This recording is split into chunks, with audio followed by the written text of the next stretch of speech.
If people are fed, they're happy. We have less angry people in the world. It's only the simple things that I'm after. If I know I made someone happy, made their day a little better just by cooking for them through food, that's it, I'm happy. This is The Crackling. I'm Anthony Huckstep. Showcasing the culinary offerings from one's heritage and presenting them in a modern context are common features of many restaurants in Australia these days. And for chef Adrianne De Jesus Davo, the chance to reimagine food with complex umami flavours or fun twists is getting her recognised far and wide. Adrianne, how are you? I'm good, thank you. It's great to get you on the show. You've been hitting all the headlines at the moment in the nation's capital. How are things going? Busy. I think I got rewarded with more work. You named Best Chef just recently. What was that like? Well, it was very cathartic for me. It was my grandmother's death anniversary. So she was the one who got me into cooking. And when I won, I just had to point out, this is why all my photos, I looked like I was in the 70s, like, Christina. Like, it's for you. I'm the better cook. I'm kidding.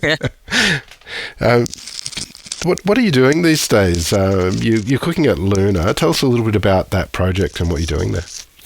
Luna is a playground for me. It's basically whatever I want. I know when I was a younger chef, you had to limit your cuisine, like the offerings that you have. Food, it's French, it has to be French. Now there's no limit. Every time someone asks me, it's like, it's global. So it might be a taco, but there's Southeast Asian ingredients in it. So that's the kind of thing that the owners encouraged me and allowed me to play with. What sort of impact has that had on you, having that sort of free reign and being able to explore like that? It's been motivational more than anything. It's the curiosity just sparked in me. The more I think about food and the more freedom they give me, the weirder the stuff that comes out of the kitchen. It's been really balancing it too. Of course, we have to taste it. I have a really good sous chef with me, because you need a sous chef with a criminal mind to help aid you with your craziness, your madness in the kitchen. So we taste test everything to see which cuisine, which part of the world works with what other part of the world. It's been really a fun ride. Do you have a couple of examples of dishes that you've got on at the moment that you could talk us through that sort of exemplifies this sort of global approach? Well, we did have on the first menu, my favorite one was a prawn crab roll. It's not your normal lobster or prawn roll because we use a dish that usually has noodles. So it's called palabok.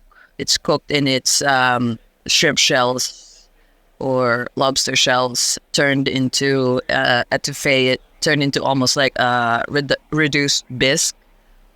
So that was the sauce, and on baguette.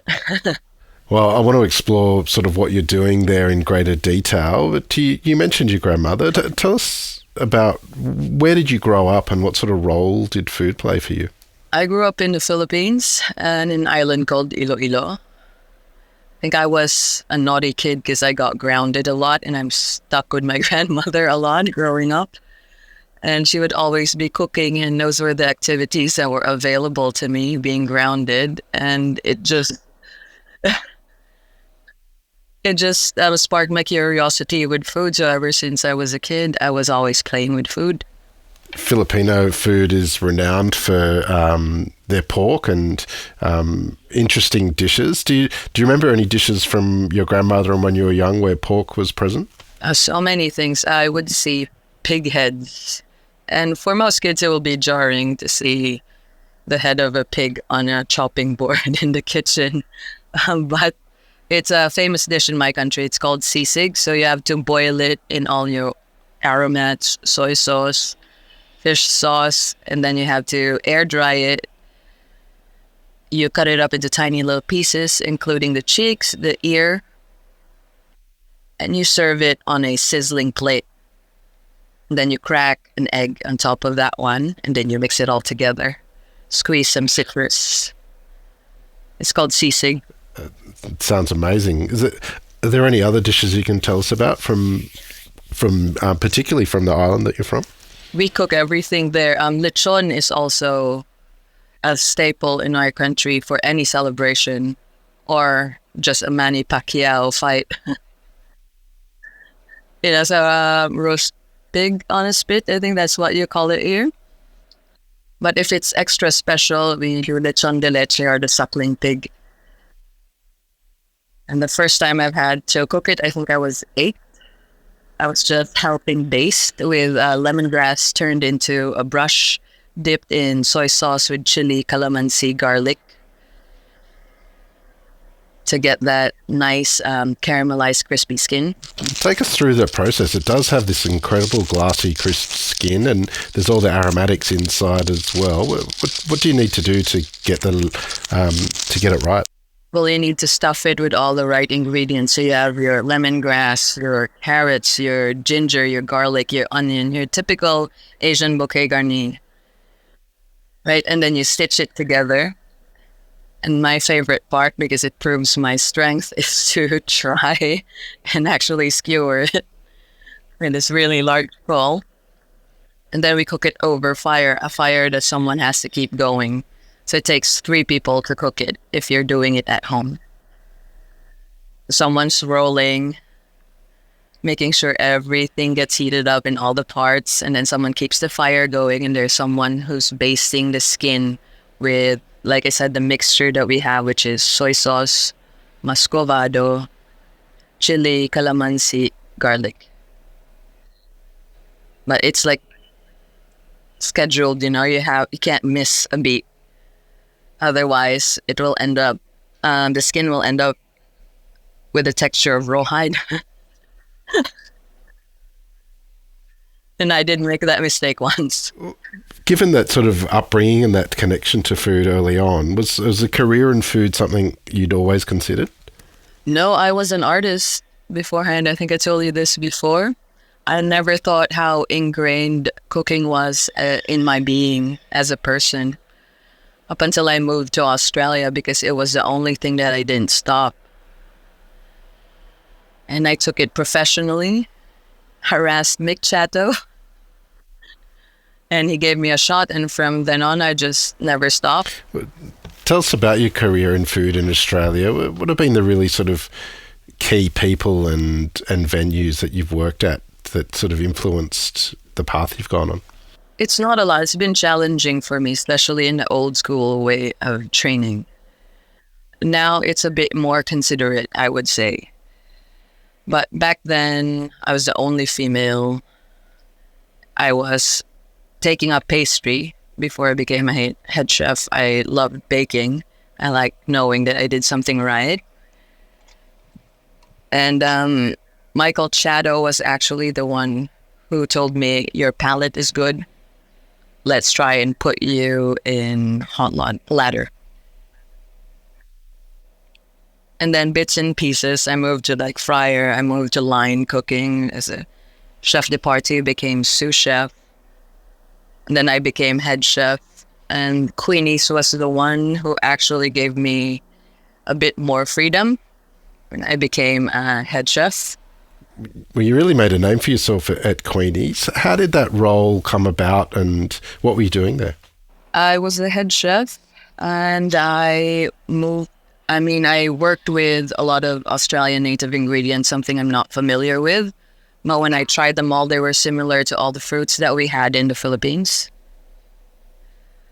So it was just easy for me to convert my island dishes into native Australian dishes.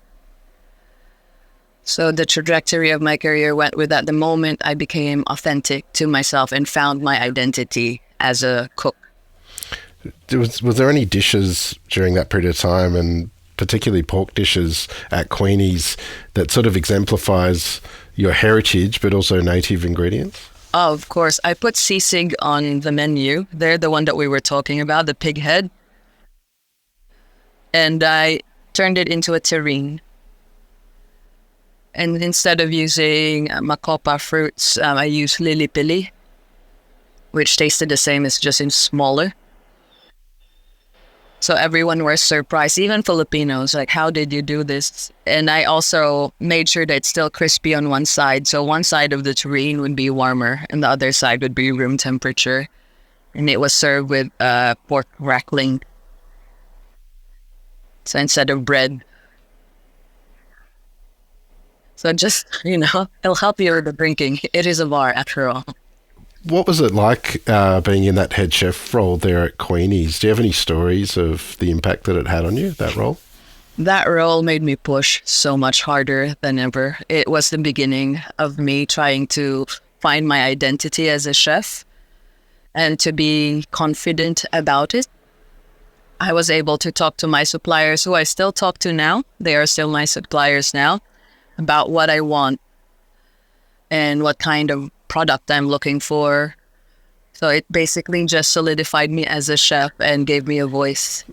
Tell us about that voice. How would you describe sort of your approach to cooking and dish creation? Well, there are so many things I had to unlearn because my training was very European.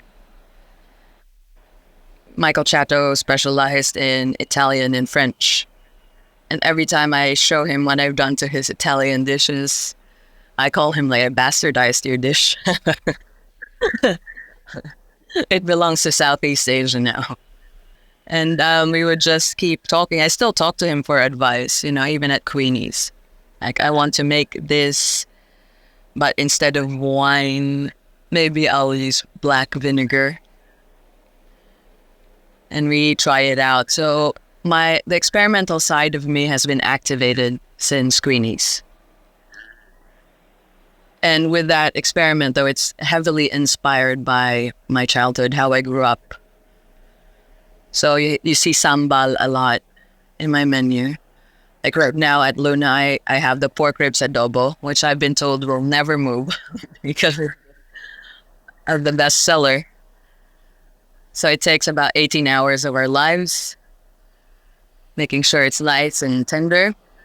It's twice cooked and then glazed with adobo sauce. What sort of advice do you have for young chefs working with pork? Your culture and heritage has such a rich connection to cooking with pork, and you do as well. What's some tips that you have about that? Well, they gotta treat it properly. Some people I've seen, they think they could just fry it right away. I find with pork, or this is what my grandmother told me, that you have to be very patient with it because the fat has to render. The meat has to be tender. It's not something that you cook in 45 minutes, at least in my culture. It takes a day of your life to perfect it. Be patient. That's my advice to young chefs. Given that you've learnt to cook a whole pig from a young age and sort of know every bit of it, do you have any sort of favourite cuts or underrated cuts of the pig that you like to use? I don't know if it's Australia's ready for it, but the intestines. Because we clean it. So you squeeze out everything that's in the tube. And then you pickle it. You brine it and then you clean it again. Then you boil it again with your aromats because we always pickle everything. And then you grill it. So it would have a similar texture to sweetbreads but in tube form. Wow. We call it eat out in my country. Is that something that you might explore in your current role? This is why I'm pushing for it. Once I gain everybody's trust, I will show them that you have to use the entire carcass of the animal. When you kill it, of course, it's just a sign of respect. And it can be really delicious. Maybe you just have to close your eyes for a little bit. Because I know it's not visually appealing, especially in the Western world. But flavor-wise, texture-wise, it's an adventure. Do you have any stories of connections with farmers or the pork that you get in? Is there something that you require from the pork or relationships you've fostered? In Queenies, at Luna, I'm slowly trying that. Right now, we're using Borrowdale for our pork. There hasn't been a chance for me to actually explore at the moment because it's only me and my sous chef and one other chef in the kitchen that can sit 186 people. Wow. So it's really crazy. And the kitchen is tinier than Queenie's. It's not even about a quarter of Queenie's. Take us into the kitchen there at Luna. What's a good day for you there, and what's the process with the team that you have? Since we're open Thursday to Sunday, Tuesday and Wednesdays are usually our prep days. So we do all the bread, all the dough on Tuesday, meats, sauces, and desserts on a Wednesday. And then Thursday to Sunday is basically just perfecting prep, making sure our mise en place is on point. And then we'll see which part is going to be busier, line or dessert. Sometimes dessert goes crazy. And I thought I'd prep enough, so I'd still be prepping on the backside. It's like, oh no, we have to make it hard. We have to ask people to like, can you be patient with us? So I have to show my face sometimes. And so now. You mentioned the freedom creatively that you have there at Luna.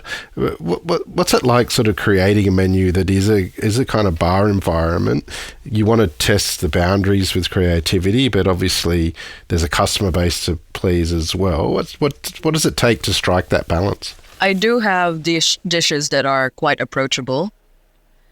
And then I have experimental dishes. All it takes is one person and word of mouth. And then it becomes the bestseller.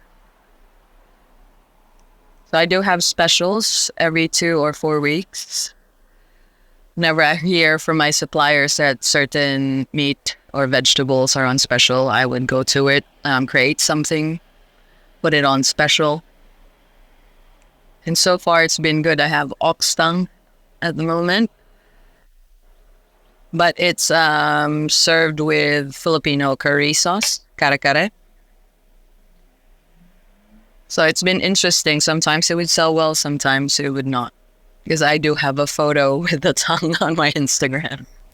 You mentioned the old school sort of kitchens that you cut your teeth in, and the industry is well known for the kitchen environments back then. How do you approach your team and running your kitchen and getting the best out of people? We have an open communication. It's not a typical French brigade. If my chef de partie, Jonathan, tells me that he needs something from the freezer and I'm free to do it, I'll grab it.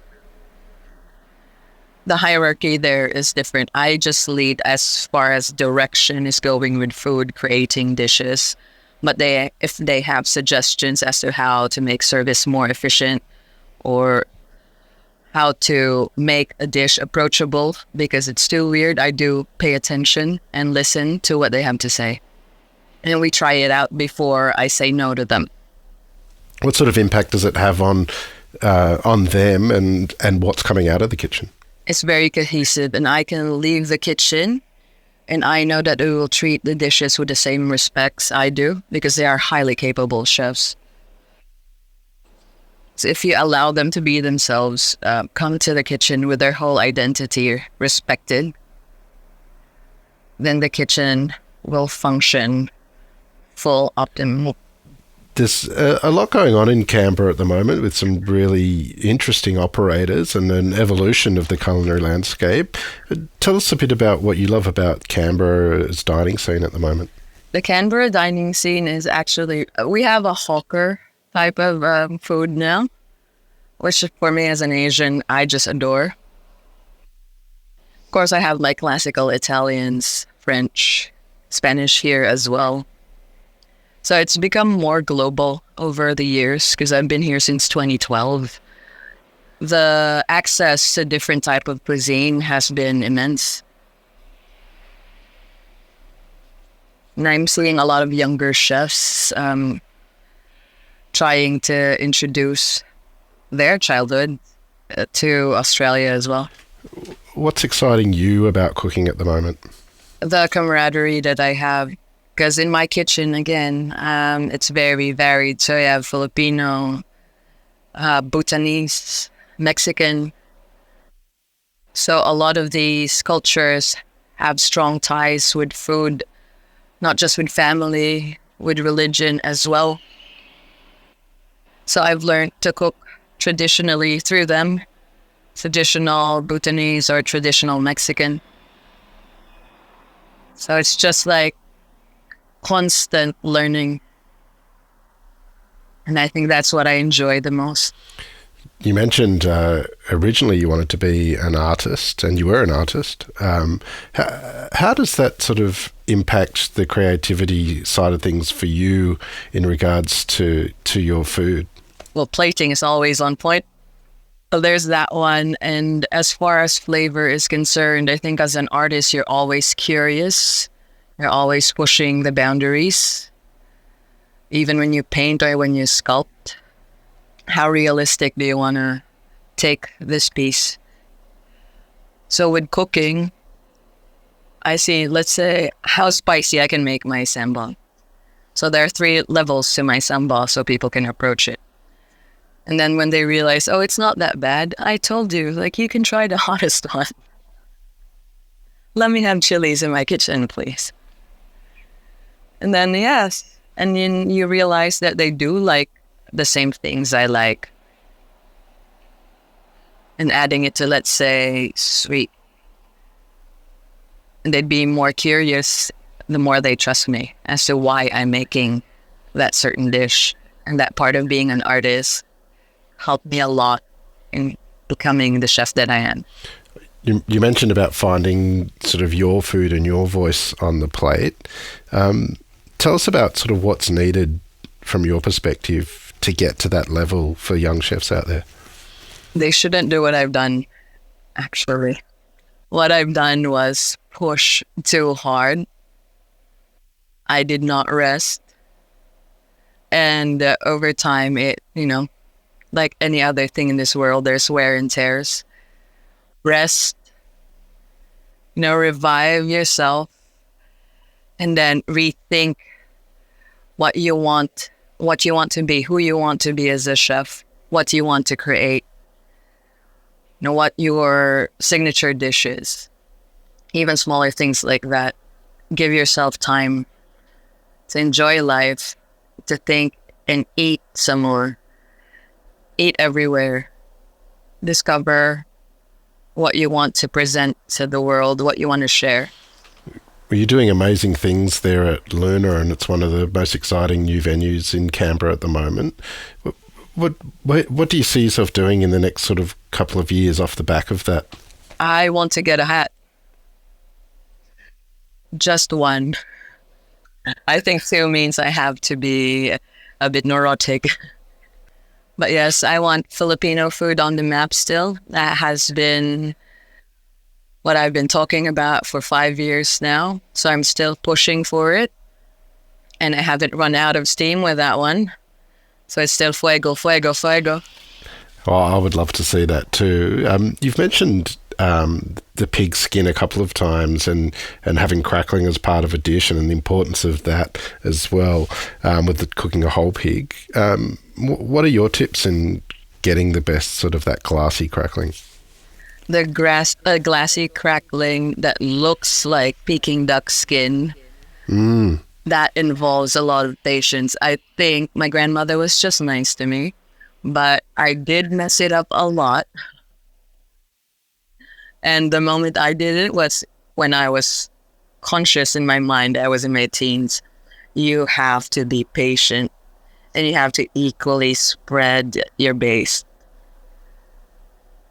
It has to be even. It has to be precise, and I've never seen it done. That pastry, I understand, but on a pig, it takes a lot of work. Attention to detail is key. Well, you're doing amazing things, and I know you're just also getting started in many ways as well. What do you love about what you do? Empty plates. I mean, if people are fed, they're happy. We have less angry people in the world. It's only the simple things that I'm after. If I know I made someone happy, made their day a little better just by cooking for them through food, that's it, I'm happy. Well, you're making a lot of people happy in that way, and it's an honour to have you on the Crackling today to hear a part of your story. Congratulations on the recent accolade, and I'm sure there's going to be many more in the years to come. Thank you so much, Huck. This is The Crackling, a Deep in the Weeds production in partnership with PorkStar. I'm Anthony Huckstep. Stay tuned as we catch up with some of Australia's best chefs and pork producers to discover what makes Australian pork so special.